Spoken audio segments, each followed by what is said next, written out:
اسوہ اور سیرت یہ قریب المعنی لفظ ہیں، اور ہم ان کے معانی سے، مفہوم سے اچھی طرح سے واقف اور آگاہ ہیں۔ شعور کی آنکھ کھولتے ہی ہم نے یہ اصطلاحات سن رکھی ہیں، اور ہماری کوشش بھی ہوتی ہے کہ اپنے آقا و مولا حضور ختم المرتبت صلی اللہ علیہ وآلہ وسلم کے بتائے ہوئے طریق کے مطابق، گزاری ہوئی زندگی کے مطابق اپنے روز و شب کو مرتب کریں۔ تو آج ہم یہاں سیکھنے کے لیے جمع ہوئے ہیں۔ اللہ کے پیارے محبوب علیہ السلام کا اسوہ ہمارے لیے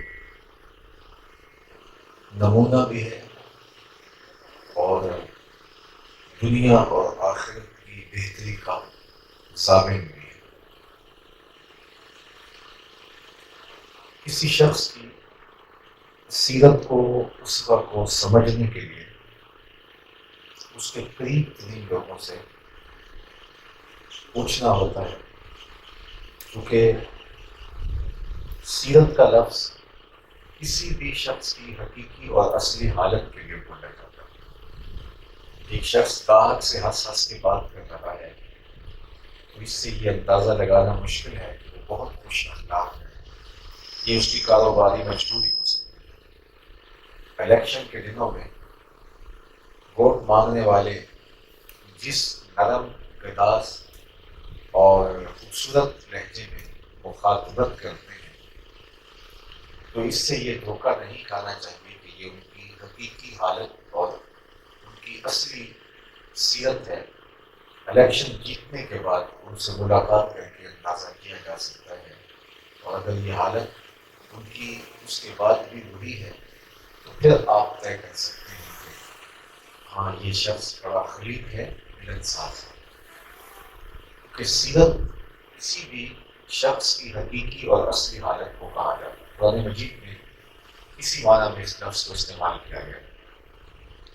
جب حضرت موسیٰ علیہ السلام کے معاوضے کے لیے نجومی بنا لیے گئے اور جادوگر طلب کر دیے گئے، اور انہوں نے اپنے ساتھ جو رسیاں لے کے آئی تھے ان کو پھینکا تو وہ یوں لگا جیسے لہراتے ہوئے سانپ ہیں۔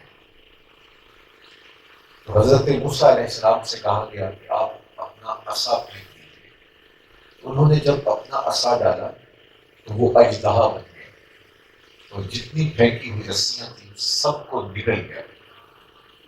جب میدان صاف ہو گیا تو کہا اے موسیٰ آپ اب اسے اٹھا لیجیے۔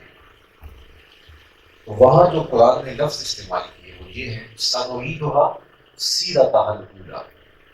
اب آپ اسے اٹھائیں، ہم اس کو اس کی اصلی حالت کی طرف پلٹا دیتے ہیں، کیونکہ یہ جو اژدہا کی شکل میں نظر آ رہا تھا یہ اس کی حیت مقلوبہ تھی، حقیقی حالت نہیں تھی، عارضی حالت تھی اس کی۔ تو اس کی اصلی حالت تو عصا ہونا تھا، تو وہاں یہی لفظ استعمال کیے سَنُعِيدُهَا سِيرَتَهَا الْأُولَىٰ۔ ہم اب اس کی اصلی حالت کی طرف اس کو واپس لوٹا دیتے ہیں۔ تو سیرت کسی شخص کی اصلی حالت کو کہا جاتا ہے، اور کسی کی اصلی حالت اس کے قریبی دوستوں سے، اس کے اہل خانہ سے، بالخصوص اس کی اہلیہ سے معلوم کی جا سکتی ہے کہ یہ حقیقی روپ کیا رکھتا ہے۔ اللہ کے محبوب علیہ السلام کی سیرت آپ جس سے بھی پوچھیں وہ اتنے خوبصورت پیرائے میں بیان کرتا ہے کہ انسان اش کہنے پہ مجبور ہو جاتا ہے۔ لیکن ام المؤمنین سیدہ عائشہ رضی اللہ تعالی عنہا، محبوب کائنات، فرماتی ہیں جب آپ سے سوال کیا گیا حضور کی سیرت کی بابت تو آپ نے کہا کان خلقہ القرآن۔ اے پوچھنے والے، اگر تو حضور کی سیرت معلوم کرنے آیا ہے تو سن لے، حضور کی سیرت قرآن مجید کی تعلیمات کی عملی تفسیر ہے۔ اگر تو حضور کی سیرت دیکھنا چاہتا ہے تو قرآن کھول کے بیٹھ جا۔ جہاں قرآن نے حکم دیا ہے کسی عمل کے بجا لانے کا، وہاں حضور علیہ السلام کو کھڑا پائے گا، اور جہاں قرآن نے کسی کام سے روکا ہے وہاں تو حضور کو نہیں دیکھے گا۔ تو گویا قرآن مجید کی عملی تفسیر اگر کسی نے دیکھنی ہے تو وہ ذات رسالت مآب صلی اللہ علیہ وسلم کی ذات ستودہ صفات ہے۔ ام المومنین حضرت سیدہ طاہرہ خدیجہ الکبریٰ رضی اللہ تعالی عنہا حضور کی سیرت کے 6 جلی عنوان بیان کرتی ہیں اور وہ برجستہ بیان کرتی ہیں۔ جب پہلی وحی کا نزول ہوا تو آپ جانتے ہیں قرآن تو پہاڑوں پہ گزرے تو وہ بھی ریزہ ریزہ ہو جائے، یہ تو حضور علیہ السلام کا قلب اطہر تھا جو اس کو سہار گیا، ورنہ قرآن کی حیبت وہ کوئی بھی برداشت نہیں کر سکتا۔ لیکن ایک کیفیت تھی، سہار تو گئے حضور، لیکن ایک کیفیت تھی جو حضور کے اوپر تاری ہوئی، اور آپ کو سردی کی فیلنگ تھی، تو واپس گھر آئے اور فرمایا یا خدیجہ زملونی، مجھے چادر اڑا دو، مجھے سردی لگ رہی ہے۔ انہوں نے حضور کے کندھوں پہ شال ڈال دی اور پھر حضور کو تسلی دیتے ہوئے کہا کلا واللہ لا یخزیک اللہ ابدا، آپ کا رب آپ کو کبھی بھی پریشان نہیں ہونے دے گا، آپ کی آبرو سلامت رہے گی۔ کیوں؟ آپ وہ جلی عنوان ہے جو برجستہ ام المومنین حضور کی سیرت میں بیان کرتے ہیں، انکا لتصل الرحم، آپ صلہ رحمی کرنے والے ہیں، رشتہ داروں کے ساتھ سلوک اچھا کرنے والے ہیں، اس لیے آپ کو کوئی نقصان نہیں پہنچ سکتا، اور آپ کا رب آپ کو کبھی بے آبرو نہیں ہونے دے گا، آپ کی حفاظت رہے گی، آپ پریشان نہ ہوں، اس لیے کہ آپ کا وصف نمایاں یہ ہے کہ آپ رشتہ داروں کے ساتھ سلوک اچھا کرتے ہیں۔ انسان جب ایک مخصوص گھر کے دائرے سے باہر نکلتا ہے تو پہلا حساب رشتہ داریوں کا آتا ہے جس کو اس نے نبھانا ہوتا ہے، اور رشتہ داریوں کے رویے جب تلخ ہو جائے، لوگوں کے انداز کھردرے ہوں، نامناسب طرز زیست بن جائے، تو یہ پھر زیادہ تکلیف دہ بھی ہوتا ہے۔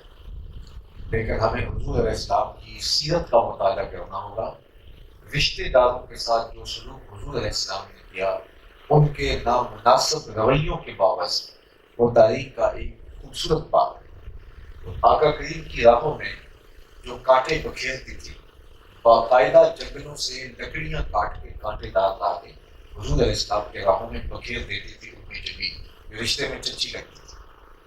حضور کی راہوں میں گڑھے کھود دیے جاتے تھے کہ حضور اچانک نکلے تو معاذ اللہ آقا کریم کو یہ تکلیف پہنچے۔ اوجریاں حضور کے بدن اطہر کے اوپر سجدے کی حالت میں ڈالی، اپنا کوڑا لا کر کے حضور کے گھر کے سامنے پھینک دیتے، اور آقا کریم صرف اتنا کہتے اے قریش، کیا مجاورت کا یہ حق ہے جو تم ادا کر رہے ہو؟ کیا ہمسائیگی کے یہ حقوق ہوتے ہیں؟ اب ان کا رویہ کتنا تلخ تھا، کتنا کھردرا تھا۔ آج مجھے اور آپ کو بھی اپنے رشتہ داروں سے شکایت ہوگی، اور ہمارے سے ہمارے رشتہ داروں کو شکایت ہوگی۔ ہم آج جس معاشرے میں جی رہے ہیں، ایک دوسرے کی طبیعت کی سختیوں کا جبر اور تلخیاں سہ رہے ہیں۔ یہ زندگی نہیں رہی، ہم ایک دوسرے سے تکلیف میں ہیں، ہم جنگل کے جانوروں سے تکلیف میں نہیں ہیں، ہم حیوانات اور بہائم اور چوپایوں اور درندوں سے تکلیف میں نہیں ہیں۔ آج ہم سانپوں سے بھی تکلیف میں نہیں ہیں، ہم خود ایک دوسرے کو ڈس رہے ہیں، ہمارے رویے ڈس رہے ہیں، ہمارا طرز تخاطب ایک دوسرے کو اذیت دے رہا ہے، ہمارا ایک دوسرے کے ساتھ معاملہ حسد، بغض، کینہ، نفرت، حقد، یہ ایک دوسرے کی تکلیف اور ضرر کا سبب بن رہا ہے، اور ہم ایک دوسرے کی تلخیوں میں زندگی کو تلخ نامہ بنائے ہوئے ہیں۔ آئیے میں اور آپ اپنی اس زندگی کو خوبصورت بنانے کے لیے آقا کریم کی سیرت کا مطالعہ کرتے ہیں۔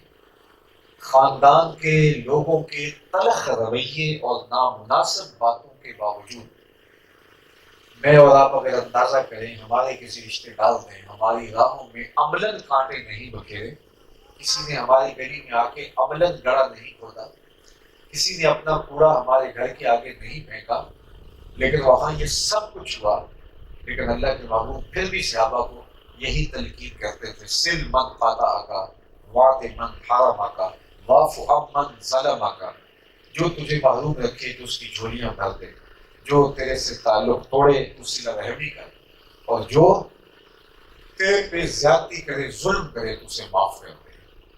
فرمایا جو یہ چاہے کہ اس کے رزق میں برکت ہو اور عمر میں برکت ہو، وہ رشتہ داروں کے ساتھ سلوک اچھا کرے، اگرچہ یہ نفس میں بہت شاق ہوتا ہے۔ اگر آپ سے میں پوچھوں کہ سب سے افضل صدقہ کون سا ہے، تو افضل ترین صدقوں میں سے ایک وہ صدقہ ہے جو ناراض رشتہ دار کو دیا جائے۔ رشتہ دار جس نے آپ کی ناک میں دم کر رکھا ہو، اذیتوں کے پہاڑ توڑ رہا ہو، کوئی موقع نہ ہاتھ سے جانے دیتا ہو آپ کو ذلیل کرنے کے لیے، اور کبھی وہ مجبور ہو جائے، پھنس جائے، تو اس کی مدد کو دل نہیں چاہتا۔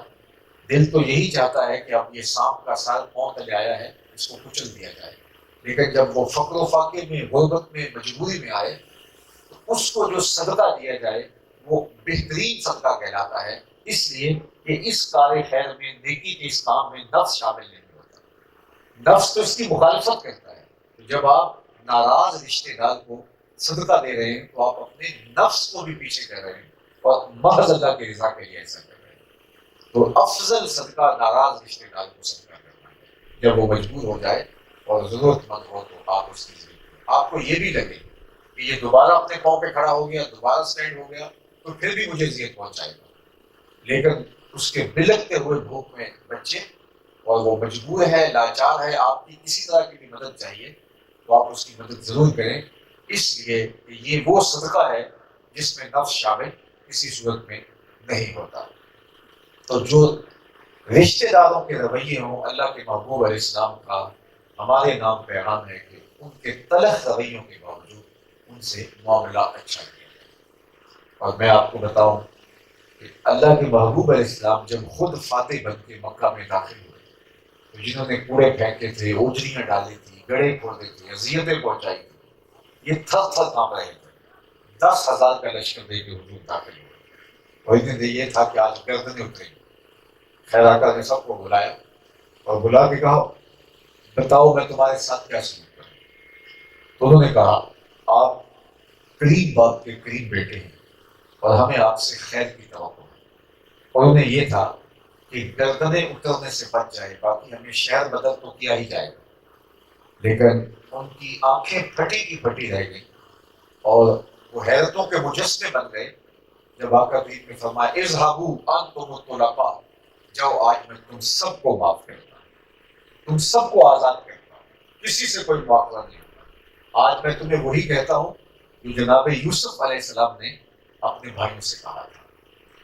جناب یوسف علیہ السلام معصوم پیغمبر، چاند جیسا بھائی، اس کو پکڑ کے تاریخ کنویں میں ڈال دیا کنان میں، کیا برا سلوک کیا بھائیوں نے، اور پھر چند کوڑیوں کے عوض مالک ابن زہر کے ہاتھوں فروخت کر دیا۔ وقت گزرتا گیا، 40 برس بیت گئے، تو اب یہ کنان میں جب قحط پڑا تو بھائی غلہ مانگنے آئے، پہلی بار آئے، دوسری بار آئے، تیسری بار آئے، اور جب تیسری بار آئے تو اتنے مفلوق الحال تھے کہ ان کے چہروں سے غربت ٹپکتی تھی، اور وہ کہنے لگے عزیز مصر کو کہ آپ ہمارے اوپر صدقہ کیجیے، ہمیں یوں ہی بغیر کسی مال کے غلہ دے دیجیے، اور لہجوں سے لجاجت ٹپک رہی تھی۔ تب جناب یوسف علیہ السلام جو عزیز مصر کے بھائیوں کو نہیں پتا تھا، تو آپ نے کہا حل علمتم ما فعلتم بیوسف، تمہیں یاد ہے کہ تم نے اپنے بھائی یوسف کے ساتھ کیا سلوک کیا تھا؟ تمہارا ایک چھوٹا بھائی ہوتا تھا یوسف۔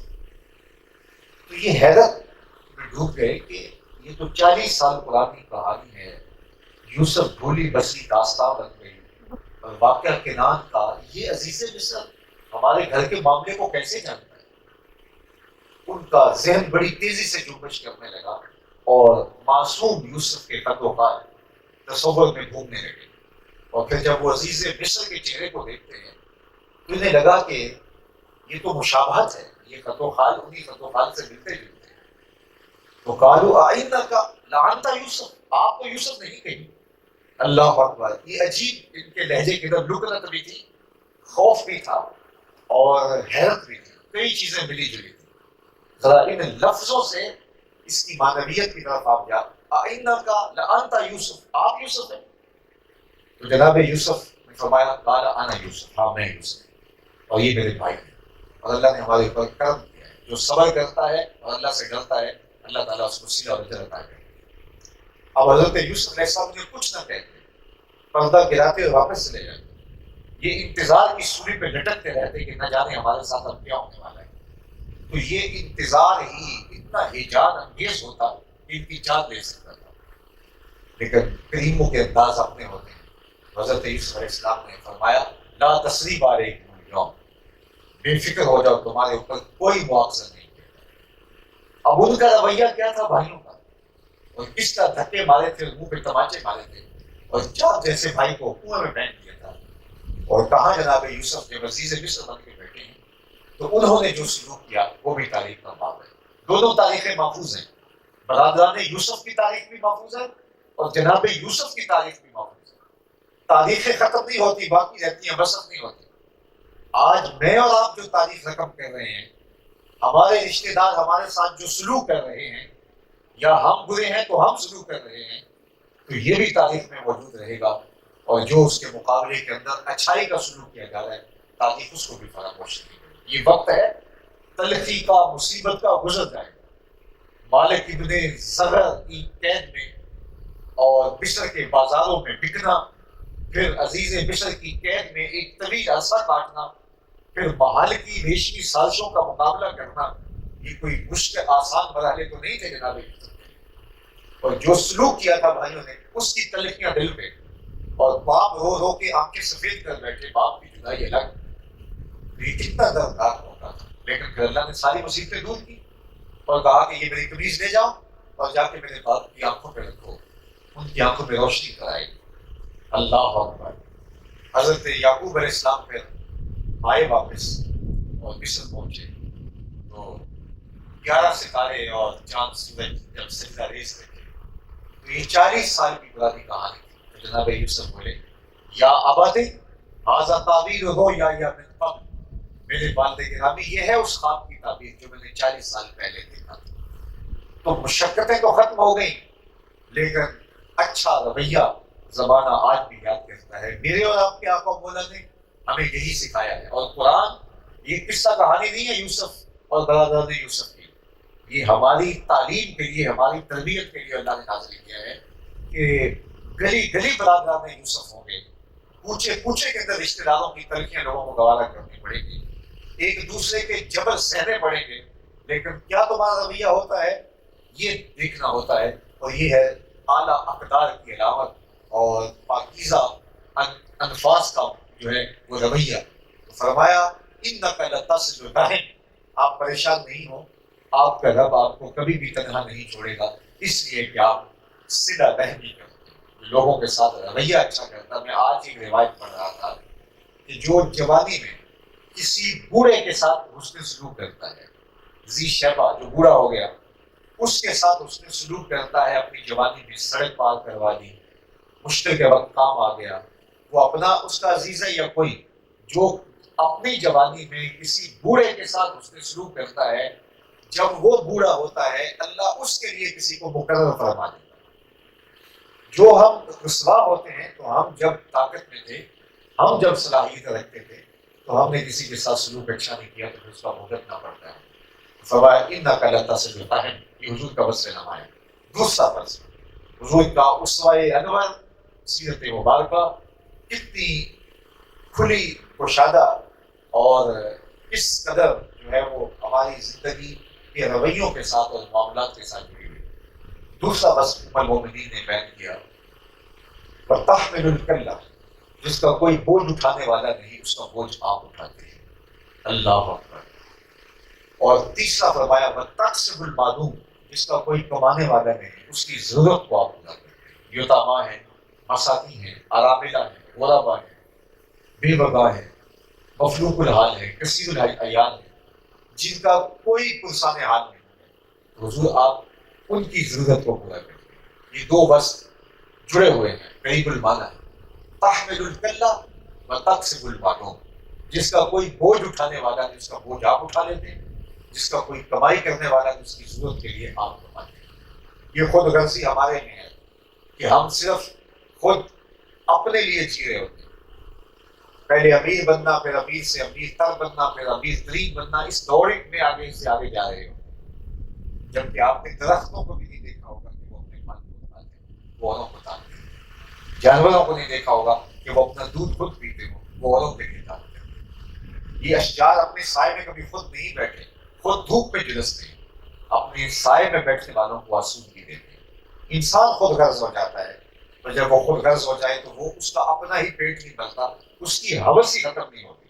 رومی نے کہا کوز آئے چشم حدیثہ پر نشد، تا صدف تانے نشد وہ در نشد۔ حدیث کی آنکھ کا پیالہ نہیں بھرتا، پیٹ بھر جاتا ہے لیکن آنکھ نہیں بھرتی۔ جبکہ رزق کمانے کی 3 نیات ہیں جن کا استحضار کیا، اگر ان 3 نیات کے استحضار کے ساتھ رزق کمایا جائے تو وہ عین دین ہے۔ بالخصوص میں طلباء اور طالبات سے کہوں گا کہ آپ جس عمر سے گزر رہے ہیں ابھی سے اپنی آنے والی زندگی کی منصوبہ بندی کریں۔ زندگی یہی ہے کہ اوروں کے لیے جیا جائے۔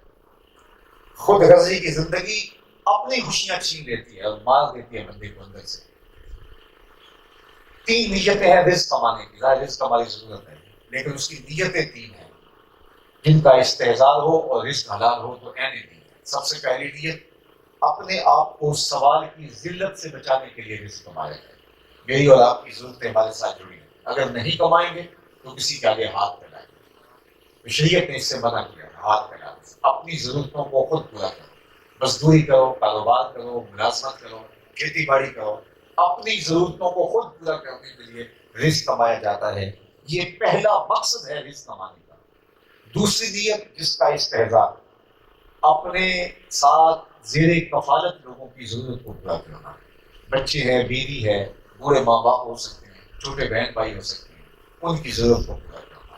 یہ دوسرا مقصد ہے رزق کمانے کا، کہ اپنے زیر کفالت لوگوں کی ضرورت کی تکمیل کرنا۔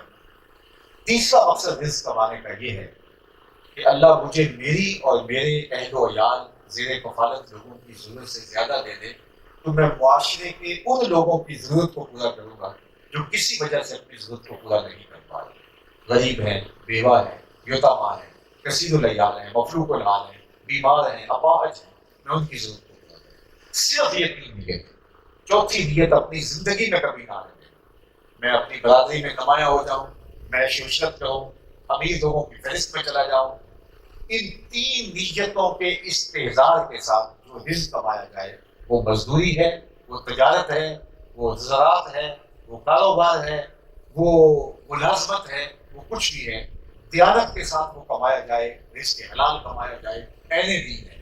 التاجر الصدوق الامین مع النبی یوم القیامہ، سچا تاجر قیامت کے دن پیغمبروں کے ساتھ اٹھایا جائے۔ کتنا بڑا درجہ رکھا ہے۔ القاسم حبیب اللہ، جو ہاتھ سے کمائی کرتا ہے وہ اللہ کا محبوب کہلاتا ہے۔ کتنا بڑا اعزاز ہے۔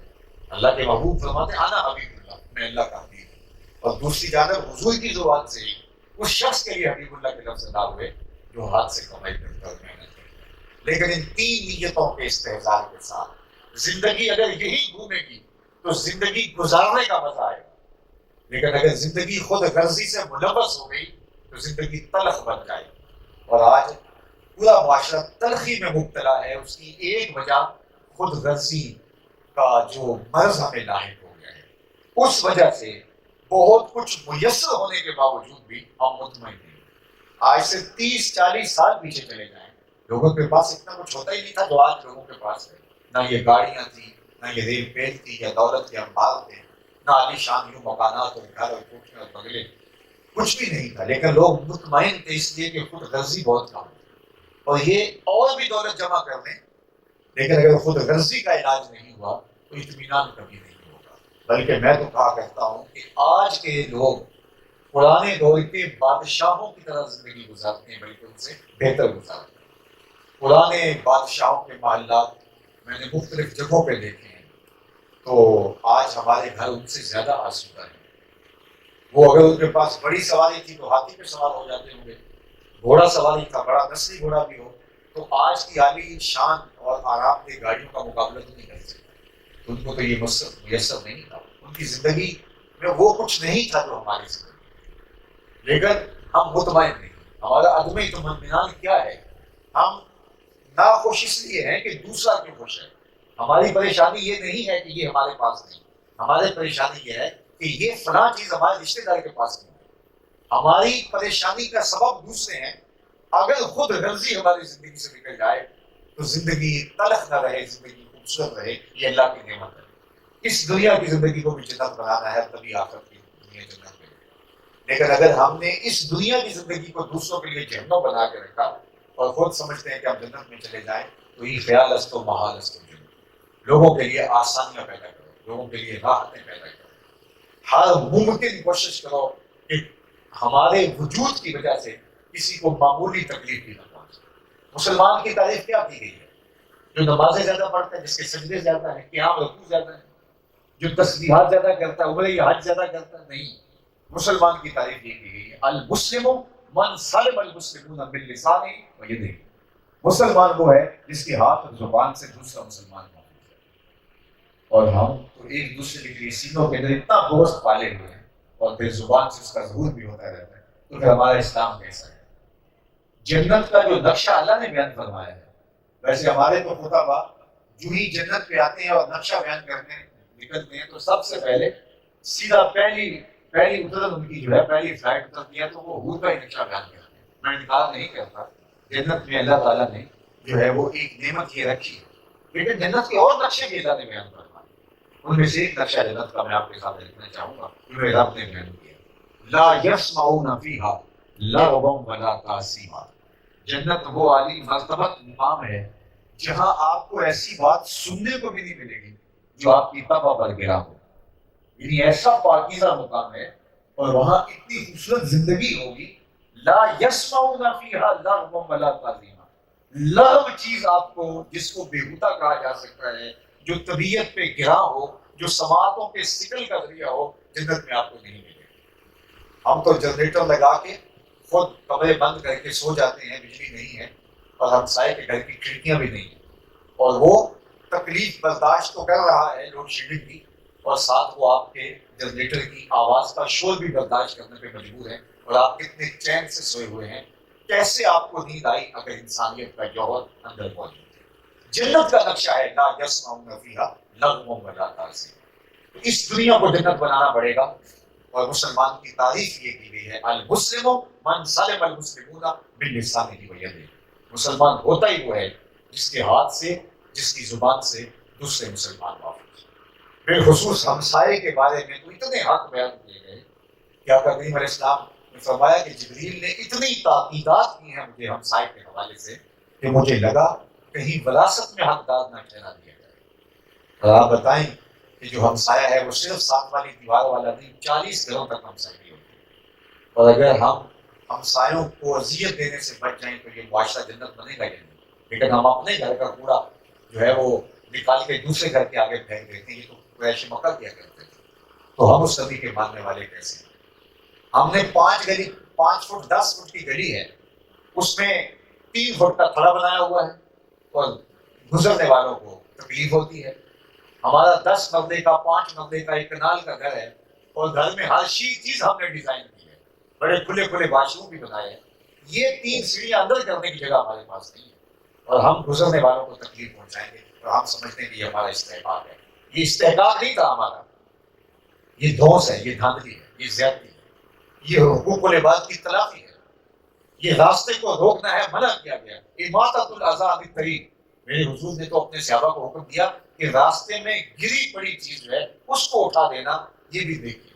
اور ہم نے مستقل اس راستے کے اندر جو ہے وہ سب کچھ گھر کے اندر بنایا. ایک موٹر باہر لگائی, اور دوسرا ہم نے 3 سیڑھیاں باہر بنا دی, اور ہم سائے بھی 3 سیڑھیاں باہر نکال دی, اور ہم نے 8 فٹ کی 10 فٹ کی گلی جو ہے اس کو تنگ کر کے رکھ دیا, اور ہم نے سمجھا, اور پورا بھی دوسرے کے گھر کے سامنے پھینک دیا. تو یہ کوئی ہماری شرافت ہے کیا؟ اچھا مسلمان ہونا تو بڑی دور کی بات ہے, یہ تو اچھی انسانیت بھی نہیں ہے. ہم تو اچھے صالح فکر کے مسلمان کیا انسان بھی نہیں رہتے اگر ہمارے یہ رویہ ہے. لیکن یہ ہمارا معاشرہ ہے, اور اس کو ہم برا بھی نہیں سمجھتے. شاید آپ نے میرے سے قبل اس مضمون پہ شاید کسی کو بات کرتے بھی کم نہیں سنا ہو. اقبال نے کہا تھا جو ناخوب تھا بتدریج وہی خوب ہوا, کہ غلامی میں بدل جاتے ہیں قوموں کے مزاج. تو جب یہ چیزیں کثرت کے ساتھ ہوں, وہ بری بھی ہوں, تو آہستہ آہستہ بندہ قبول کر دیتا ہے کہ نہیں یہ ہوتا ہے چل رہا. تو یہ ہمارا سب کا یہ مسئلہ ہے کہ ہم لوگوں کو اذیت پہنچاتے ہیں, جبکہ ہمارے دین نے, میرے حضور کی سیرت نے لوگوں کی مشکلات کم کرنے اور ان کو تکلیفوں سے بچانے اور اذیتوں سے بچانے کی تلقین کرنا۔ اللہ اکبر۔ صحابہ کو منع کیا کہ تم راستوں میں بیٹھا بھی نہ کرو، تو صحابہ نے کہا حضور ہم بیٹھ کے بات کرتے ہیں، تو فرمایا پھر راستے کا حق ادا کرو۔ تو عرض کیا رسول اللہ راستے کا حق کیا ہے؟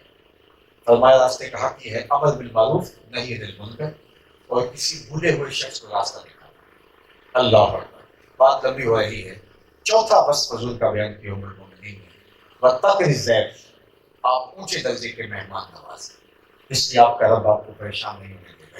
یہ وہ عادتیں ہیں جو ہمارے خبیر کے اندر جو ہے وہ بودی جانی چاہیے، اور یہ ہماری طبع کا حصہ ہو، فطرت ثانیہ بن جائے۔ مہمان اپنی قسمت کا رزق ہمارے دسترخوان پہ کھاتا ہے، رحمتیں لے کے آتا ہے، برکتیں جوڑ کے جاتا ہے۔ اس لیے خوش دلی سے مہمان کے ساتھ سلوک کرنا۔ فرمایا کہ من کان یؤمن باللہ والیوم الآخر فلیکرم ضیفہ، جو اللہ اور پچھلے دن پر ایمان رکھتا ہے اس کو مہمان کی تعظیم کرنی چاہیے۔ اور ویسے بھی لوگوں کو کھانا کھلانا، حضرت شیخ عبد القادر الجیلانی علیہ رحمہ اللہ فرماتے ہیں آدھا فقر بھوکوں کو کھانا کھلانا اور برہنہ بدن لوگوں کو لباس پہنانا۔ باقی چلے، ریاستیں، عبادتیں، باقی جو کچھ بھی آپ کا چلتا ہے حج جمعے، باقی آدھا ہے۔ آدھا فقر لوگوں کو، بھوکوں کو کھانا کھلانا اور برہنہ بدن لوگوں کو لباس دینا، یہ انسان کی بنیادی ضرورت ہے۔ اور فقیروں کا یہ مثال ہے کہ وہ کسی کو کھلا کر خوش ہوتے ہیں۔ بابا بلے شاہ نے کہا تھا پیٹ کھڑکتے دکڑ بچے تتا ہو گئے چولہا، آن فقیر کھا جام راضی ہو گئے بولا۔ یہ اچھا لگتا ہے کہ ان کے دسترخوان پہ آ کے لوگ کھائیں اور عزت کے ساتھ کھائیں۔ حضور کا پانچواں وصف جو المؤمنین نے بیان کیا، وتصدق الحدیث، حضور آپ ہمیشہ سچ بولتے ہیں، اور ایسے سچے تھے میرے اور آپ کے آقا مولا کہ دشمن بھی صادق اور امین تھے۔ اور میں کہتا ہوں کہ ہمارے اندر جھوٹ کہاں سے گیا؟ ہمارے نبی تو دشمنوں کی نظر میں بھی صادق اور امین تھے، کافر بھی انہیں صادق اور امین کہتے تھے، اور ان کے امتی جھوٹے کیسے ہو سکتے؟ اللہ کے بابو علیہ السلام سے پوچھا گیا مومن بخیل ہو سکتا ہے؟ کہا نہیں، سخی ہوتا ہے، لیکن ہو سکتا ہے کبھی بخل بھی کر دے، آخر بشری تو ہے۔ پھر پوچھا گیا مومن بزدل ہو سکتا ہے؟ کہا نہیں، بہادر ہوتا ہے، لیکن ہو سکتا ہے کبھی بزدلی بھی کر جائے، آخر بشری تو ہے۔ بلکہ ایک مقام پہ فرمایا گیا کہ اولاد مبخلۃ و مجبنۃ، جو اولاد ہے وہ بندے کو تھوڑا تھوڑا بخیل بنا دیتی ہے، تھوڑا تھوڑا بزدل بنا دیتی ہے۔ اولاد نہیں ہوتی تو بندہ مشکل میں بھی چھلانگ لگا دیتا ہے، لیکن جب اولاد ہو جاتی ہے تو انسان سوچتا ہے کہ میرا کوئی انتظام کر رہا ہے۔ اسی طرح اولاد نہیں ہوتی تو انسان بڑا شاخص ہوتا ہے، اولاد ہوتی ہے تو کچھ بچے ڈرنے لگ جاتے ہیں۔ تو کہا اولاد تھوڑی تھوڑی بخیل بنا دیتی ہے اور تھوڑا تھوڑا جو ہے وہ بزدل بھی بنا دیتی ہے۔ تو کہا مومن بہادر ہوتا ہے، لیکن ہو سکتا ہے کبھی اس سے بزدلی بھی ہو جائے، بشری تو ہے۔ پھر پوچھا گیا تو فرمایا مومن سخی ہوتا ہے، لیکن ہو سکتا ہے کبھی وہ بخل بھی کر جائے، بشری تو ہے۔ تیسرا سوال حضور سے پوچھا گیا کہ مومن جھوٹا ہو سکتا ہے؟ فرمایا جھوٹا نہیں ہو سکتا، یہ طے ہے کہ مومن اور جھوٹا یہ نہیں ہو سکتا۔ مجھے اور آپ کو اپنے ایمان کا لیول پرکھنے کے لیے اپنی زندگی پہ غور کرنا ہوگا، کیا ہماری زندگی میں جھوٹ تو نہیں ہے؟ ہمارا کاروباری بولتا ہے جھوٹ نہ بولے تو سودا ہی نہیں بکتا۔ میں نے کہا جاپان والے پوری دنیا میں بیچ رہے ہیں اور بغیر جھوٹ کے بیچ رہے ہیں، ہمارا کیوں نہیں بکتا؟ اللہ کے محبوب نے ایک نے فرمایا الا انبئکم باکبر الکبائر، میں تمہیں بڑے بڑے گناہوں کی خبر نہ دوں؟ صحابہ نے کہا بلا، کیوں نہیں حضور ارشاد فرمایا الاشراک باللہ، سب سے بڑا گناہ اللہ کے ساتھ کسی کو شریک ٹھہرانا، اس کی معافی نہیں۔ دوسری بات حقوق الوالدین، والدین کی نافرمانی کرنا۔ یہ دو باتیں بیان کرنے کے بعد پہلے حضور ٹیک لگائے بیٹھے تھے، بچالا سا وقانا بتا کیا، حضور ٹیک لگائے بیٹھے تھے، تکیہ چھوڑ دیا اور آگے بڑھے۔ تیسری چیز بیان کرنے کے لیے تکیہ کیوں چھوڑا؟ اس بات کی اہمیت کو اجاگر کرنے کے لیے، اور فرمایا الا وقول الزور، سن لو تیسری چیز جو بڑا گناہ ہے، گناہوں میں بڑے گناہوں میں بڑا گناہ ہے، وہ جھوٹ بولنا ہے۔ پھر فرمایا الا وقول الزور، سن لو وہ جھوٹ بولنا ہے۔ پھر فرمایا الا وقول الزور، سن لو وہ جھوٹ بولنا ہے۔ صحابہ فرماتے ہیں حضور بار بار بیان کر رہے تھے اور اس کے لیے ٹیک بھی چھوڑی تھی، اور حضور جب بار بار بیان کر رہے تھے تو ہمارے دل میں آ رہا تھا کاش کہ حضور سکوت اختیار کر لیں۔ حضور اگر خاموشی بھی اختیار فرما لیتے ہیں تو ہم اس معاملے کی حساسیت کو، نوعیت کو اور اس کی اہمیت کو سمجھ گئے، لیکن حضور بار بار فرمائے جا رہے تھے سن لو اور جھوٹ بولنا اور جھوٹ بولنا اور جھوٹ بولنا اور جھوٹ بولنا، اور ہم دعائیں مانگ رہے تھے، عرض کر رہے تھے کہ حضور خاموشی اختیار فرما لیں، سکوت اختیار کر لیں، ہم سمجھ گئے جو حضور کہنا چاہ رہے ہیں۔ اللہ اکبر، اس قدر مذمت فرمائی جھوٹ کی۔ میری اور آپ کی زندگی میں جھوٹ آ کیسے سکتا ہے جب اللہ کے محبوب نے اس قدر جھوٹ سے نفرت دلائی؟ کیا ہم حضور کے ساتھ جو محبت کا دعویٰ کرتے ہیں وہ صرف ہماری زبان پر کڑکتے ہوئے نعروں کی صورت میں رہ گیا ہے، یا یہاں لگے ہوئے بیج کی شکل میں، یا مخصوص رنگ کا لباس پہننے کی صورت میں حضور کا عشق ہمارے ساتھ جڑا ہے، یا کہ ہمارے رویوں میں بھی حضور کا عشق جو ہے وہ بول رہا ہے، ہمارے طرز زندگی میں بھی اور انداز حیات میں بھی حضور کا عشق پکار کے کہہ رہا ہے کہ دیکھو یہ جھوٹ نہیں بولتا، یہ عاشق رسول ہے، یہ کم نہیں بولتا، یہ عاشق رسول ہے۔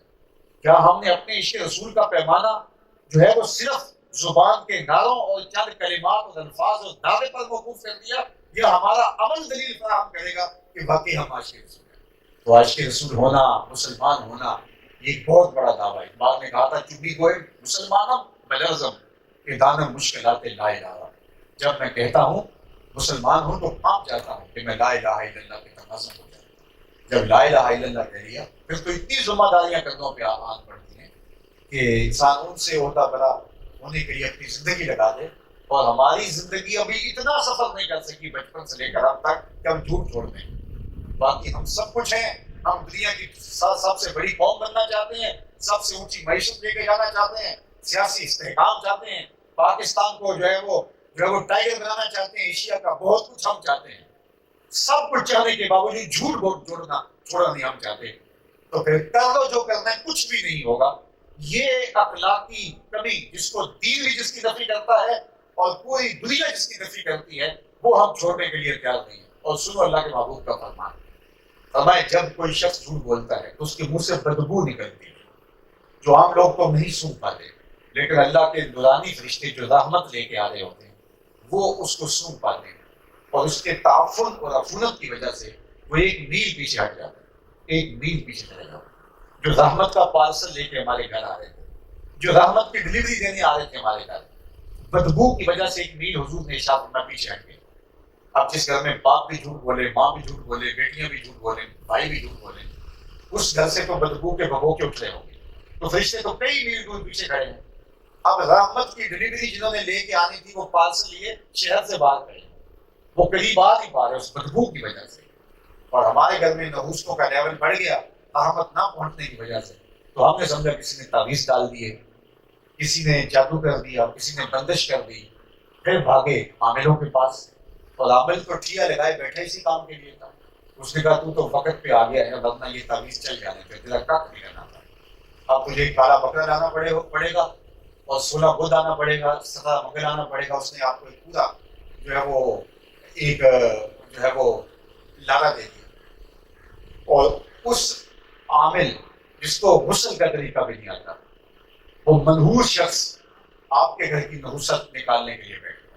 میں سارے عاملوں کو غلط نہیں کہتا، 1000 عاملوں میں سے کوئی ایک صحیح بھی ہوگا جو شریعت بیضا کی مطابقت میں خود بھی زندگی بسر کرتا ہے اور اوروں کو بھی تنقید کرتا ہے، اور رقیہ شرعیہ کے ذریعے سے لوگوں کا علاج کرنے کی صلاحیت رکھتا ہے۔ وہ 1000 میں ایک ایسا بھی ہوگا، لیکن ایسے بہت کم ملتے ہیں۔ زیادہ مداری، مکار، جھوٹ، فراڈ، اور آئے دن آپ اخبارات میں پڑھتے رہتے ہیں لوگوں کے مال سے تو ہاتھ صاف کرتے رہتے ہیں، یہ کئیوں کی عزتوں پر بھی ہاتھ صاف کرتے ہیں۔ اور آپ میں اخبارات میں پڑھتے ہیں حیرت ہوتی ہے کہ ہمارا معاشرہ آج بھی اتنا ضعیف الاعتقاد ہے کہ اس منحوس کے پاس جا کے اپنے درد کا مداوع کرنے جا رہا ہے، جس جو اچھا مسلمان تو کیا اچھا انسان کہلانے کے بھی لائق نہیں، اور اس کے ڈیرے پہ رش لگا ہوا ہے، اور لوگ کہتے ہیں جی اتنے لوگ آتے ہیں تو کچھ ملتا ہے تو آتے ہیں۔ یہ کیا فلسفہ ہم نے تراشا لا یسیر الباطل حقا بکثرت المتمسکین بہ۔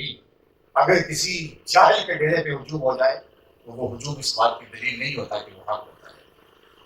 تو مسئلہ کیا تھا ہمارے گھر میں جھوٹ تھا، اور جھوٹ کی وجہ سے جو رحمت دینے آتے تھے فرشتے وہ باہر شہر کے کھڑے ہیں پارسل لیے، اندر آ گئے، عفونت اتنی ہے، بدبو اتنی ہے، اور ہم نے کہا بندش کر دی۔ یہ بندش پتہ نہیں کہاں سے لوگوں نے لفظ نکالا ہے۔ قرآن تو کہتا ہے کہ اللہ ہی رزق مانگتا ہے وہی رزق بولتا ہے، واسط بھی وہ ہے اور قابض بھی وہ ہے، اس کے علاوہ کسی کو حق نہیں ہے کہ وہ کسی کا رزق باندھے. اور اگر کوئی کسی کا رزق باندھ سکتا ہو، کسی کی معیشت خراب کر سکتا ہو، تو ان سارے عاملوں کو کہو نا کہ کوئی ایک بھوک اسرائیل کو بھی مارے جس نے مسلمانوں کی ناک میں دم کر رکھا ہے. آپ کی ہمسائیگی کے اندر جو کچھ ہو رہا ہے، اور ہم کہاں ڈر کے چلے گئے، کوئی اپنے منتر ادھر بھی تو چلاؤ. تو یہ صرف مداری ہے، دھوکہ ہے.